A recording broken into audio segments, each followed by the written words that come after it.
Hello friends, তোমরা সবাই কেমন আছো? আশা করি সবাই খুব ভালো আছো আর আমিও খুব ভালো আছি। তো অনেক দিন ইউটিউবে ভিডিও দেওয়া হয় না, কারণ শরীরটা খুবই অসুস্থ, সেই জন্য সেরকম ভিডিও করা হয় না। কোনো রকম একটু ছোট শর্ট ভিডিও করা হয়, তো সেই ভিডিওই ছাড়া হয়, কিন্তু বড় ভিডিও অনেক দিন প্রায় 6-7 মাস করা হয় না।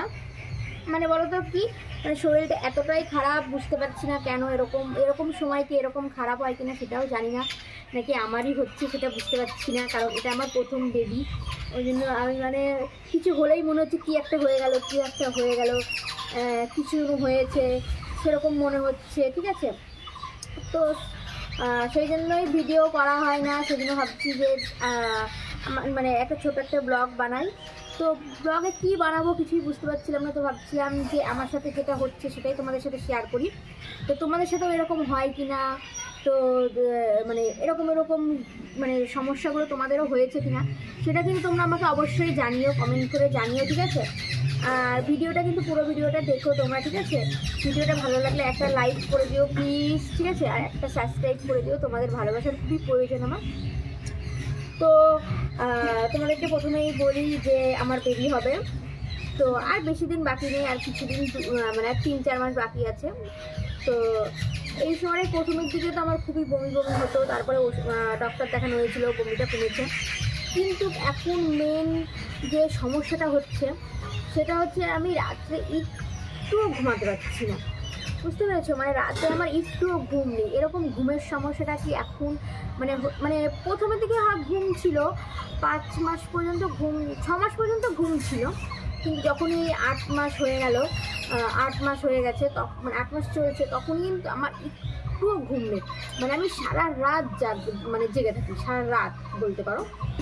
আর রাত জাগা যেমন তেমন রাত তো জাগি, তারপরে রাত্রে এত বারবার টয়লেট পাই সেটা তোমাদেরকে কি বলবো, বলে বোঝাতে পারবো না।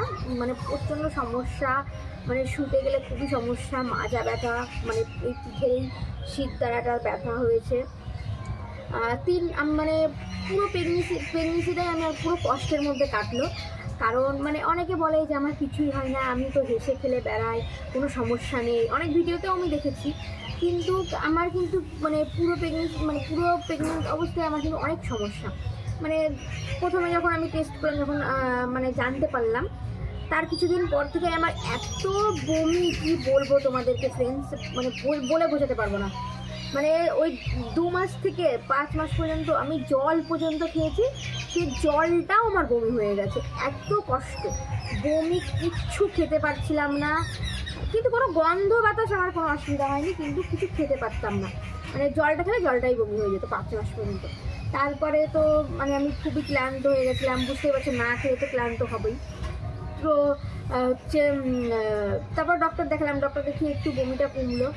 তারপরে যে 6 মাসটা আমি 2 মাস খুব ভালো ছিলাম, 6 আর 7 মাসটা মোটামুটি তাও একটু সুস্থ ছিলাম, একটু হালকা পাতলা খেতে পারতাম, কোনো সমস্যা হতো না, ভালোই ছিলাম।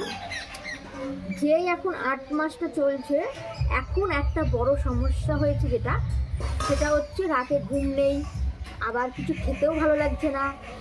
বলো তো কি, সে ঝিমানো মনে হচ্ছে এই কিছু আমার একটা হয়েছে, আমি যেন কি অসুস্থ এরকম মনে হচ্ছে, কিছু ভালোই লাগছে না। তো এরকমটা কি তোমাদের সঙ্গেও হয়েছে, তোমাদের সঙ্গেও হয়?